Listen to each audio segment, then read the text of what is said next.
2 नवंबर को गांधी मैदान में मुख्यमंत्री नीतीश कुमार सफल शिक्षक अभ्यर्थियों को नियुक्ति पत्र बांटेंगे। इस पर केंद्रीय मंत्री पशुपति कुमार पारस ने बड़ा बयान दिया। केंद्रीय मंत्री पशुपति कुमार पारस ने कहा कि देखा देखी ये लोग काम करते हैं। बिहार में 17-18 वर्षों से मुख्यमंत्री नीतीश कुमार हैं, तो इतने दिनों से शिक्षक अभ्यर्थियों को नियुक्ति पत्र क्यों नहीं बांटा गया। उन्होंने कहा कि अगर शिक्षक अभ्यर्थियों को नियुक्ति पत्र मिल रहा है और बहाली हो रही है तो उनको सही समय पर वेतन मिले और अस्थायी रूप से नौकरी भी दी जाए। जाति आधारित गणना को लेकर भी केंद्रीय मंत्री पशुपति पारस ने कहा कि पहली बार इतना सफल काम बिहार में हुआ है। जाति आधारित गणना पर बड़ा बयान देते हुए उन्होंने कहा कि इस बार जो महागठबंधन को वोट दिया है उसी को आगे कर दिया गया, बाकी लोग पीछे हैं।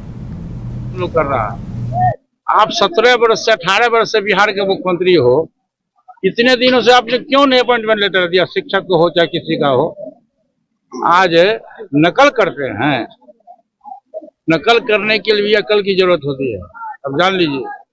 और यदि शिक्षक की बहाली हो रही है अच्छी बात है, बशर्ते कि कल शिक्षक को उचित वेतन मिले और उसका नौकरी नेता प्रतिपक्ष विजय कुमार सिन्हा आज नालंदा जिले के बिहार शरीफ पहुंचे। इस दौरान उन्होंने नालंदा में लगातार बढ़ती आपराधिक घटनाओं पर चिंता व्यक्त की और कहा कि जिस तरह से नालंदा में अपराध का ग्राफ बढ़ा है वो चिंता का विषय है। मुख्यमंत्री नीतीश कुमार भी अपराध पर अंकुश लगाने में असमर्थ हैं। उन्होंने साफ कहा कि अगर मुख्यमंत्री नीतीश कुमार आपराधिक घटनाओं पर लगाम नहीं लगा रहे हैं तो उन्हें इस्तीफा दे देना चाहिए। इतना ही नहीं, उन्होंने कहा कि बिहार में बालू माफियाओं का तांडव है लेकिन सरकार चुप है। बिहार में माफिया की सरकार चल रही है और बिहार के नौजवानों के प्रतिभा के साथ खिलवाड़ किया जा रहा है।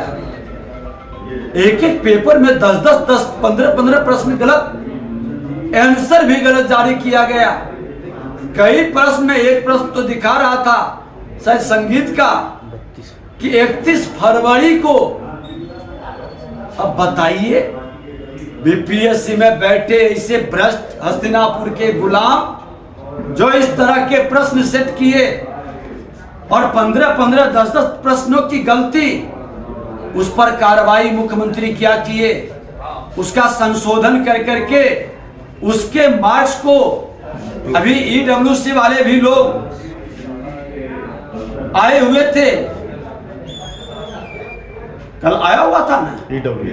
हाँ, ये लोग भी कह रहे कि मेरा जोड़ा नहीं गया।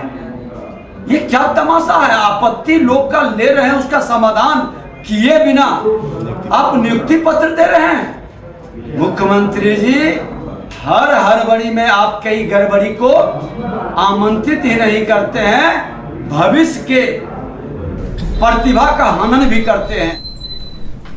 हिंदुस्तानी आवाम मोर्चा के संस्थापक पूर्व मुख्यमंत्री जीतन राम मांझी की मौजूदगी में कई युवाओं ने पार्टी का दामन थामा। इसके साथ ही जीतन राम मांझी ने कहा कि हमारी पार्टी युवाओं की पार्टी है और आने वाले समय में युवाओं की भागीदारी बढ़ने वाली है। बीपीएससी शिक्षक नियुक्ति पत्र मामले पर मांझी ने कहा कि सरकार आनन फानन में ये काम करवा रही है। कई ऐसे शिक्षक अभ्यर्थी हैं जो दर दर की ठोकरें खा रहे हैं। जो हमने नहीं कही, हमारे पास भी लिख करके आया है। सही बात है कि बहुत जो बाहर के लोग हैं उनको 40 नंबर 45 नंबर आने पर ही नियुक्ति कर दी गई है और बिहार के लोगों को 55 या 50 नंबर भी आया है, उनकी नियुक्ति नहीं हुई है। और आरक्षण नियमों का धज्जियां उड़ाई गई है, आरक्षण का पालन नहीं हुआ है। तो मेरा कहने का मतलब है हर तरह से गलतियां हैं। उसी में अभी हमारे राष्ट्रीय अध्यक्ष दिखला रहे हैं, क्या नाम है उनका? सूरज मांझी है। हाँ, इनका 41 नंबर आया है 1 से 5 जो प्राथमिक विद्यालय में होना है, और कट ऑफ जो सरकार ने फिक्स किया 39 है, लेकिन 41 आने के बाद भी इनका सिलेक्शन। देखिए, एक शेड्यूल कास्ट का है जो नाम बताया गया, सूरज मांझी, उनको 41 नंबर आया हुआ है और 39 नंबर कट ऑफ मार्क्स है। फिर 41 नंबर वालों को क्यों नहीं हुआ? इसलिए क्यों पैसा नहीं दिया होगा? 3142 सीट खाली। तो और सीट का जहाँ तक सवाल है, शेड्यूल कास्ट का रिजर्व का 42 सीट खाली है, 3142। तो ये सब क्या है? शेड्यूल कास्ट के साथ खिलवाड़ है, हमारे नौजुवकों के साथ खिलवाड़ है। तो एक तरह शेड्यूल कास्ट के साथ खिलवाड़ कर रहे हैं, दूसरे हमारे नौजुवकों के साथ खिलवाड़ कर रहे हैं। और आप बहाली पर बहाली कर रहे हैं, बस से ला रहे हैं, आप हवाई जहाज से ला कर उनको ज्वाइन करवाएं। हम इसके लिए बहुत खुश होंगे, लेकिन हमारे जो बाहर से आकर के जो सीट प्राप्त कर लिया है, हमारे लोगों को बाहर का रास्ता दिखलाया है, ये बर्दाश्त के बाहर की चीज है, इसको सुधार करें। हम लिख के दिया है, वो जवाब दें तो बड़ी खुशी होगी। अगर वो जवाब नहीं देंगे तो आने वाला विधानसभा में हम आह्वान करते हैं, वैसे हमारे जो 8 लाख बच्चे इससे बिहार के चर्चित सहकारिता मंत्री और मगध प्रमंडल के सम्राट कहे जाने वाले और अफसर को खुले मन से धमकी देने वाले लाल यादव के करीबी और बेलागंज के विधायक सुरेंद्र यादव ने सफाई देते हुए कहा कि भाजपा के नेता बेवजह बातों का मुद्दा बना रहे हैं। उन्होंने कहा कि भाजपा नेताओं के खिलाफ वो चुनाव लड़ेंगे और किसी को उन्होंने धमकी नहीं दी है। अगर ये साबित हो जाता है तो वो अपने पद से इस्तीफा दे देंगे। चाहता हूं जिसको हमने गाली दिया या इंसल्ट किया वो किस विभाग का था, नाम क्या था, जिला क्या था, जगह क्या था। जो सुशील मोदी आरोप प्रत्यारोप, नवल यादव आरोप प्रत्यारोप लगाए, जीतन मांझी आरोप प्रत्यारोप लगाए, भाजपा वाले आरोप प्रत्यारोप लगाए, तो हम उनसे जानना चाहते हैं कि वो जिला कौन था, वो जगह क्या था, उस पदाधिकारी के नाम क्या था, उसका विभाग क्या था। कोई कह दिया कि कौआ कान लेके चला गया तो कान के पीछे नहीं दौड़ा, पहले कौआ के पीछे दौड़ गया। ये सारा भाजपा वाले के बौखलाहट का ये परिणाम है। मैं चुनौती देता हूं, कोई प्रूफ कर देगा तो मैं मंत्री पद से इस्तीफा दे दूंगा। मैं सुशील मोदी के चुनौती देता हूं कि तुम बैकडोर के नेता हो।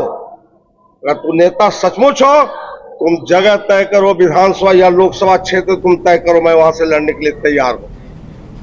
बीपीएससी में सफल अभ्यर्थियों को 2 नवंबर को पटना के गांधी मैदान में मुख्यमंत्री नीतीश कुमार, उप मुख्यमंत्री तेजस्वी प्रसाद यादव के हाथों नियुक्ति पत्र वितरण किया जाएगा।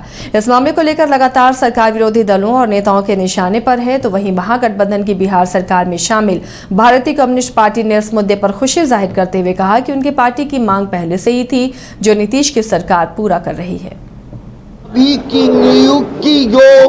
नियुक्ति पत्र बांटने जा रहे हैं, हमारी पुरानी मांग है, हमारी पुरानी मांग पूरी हुई है, इसलिए नियुक्ति पत्र बांटना यह सरकार का सही कदम है।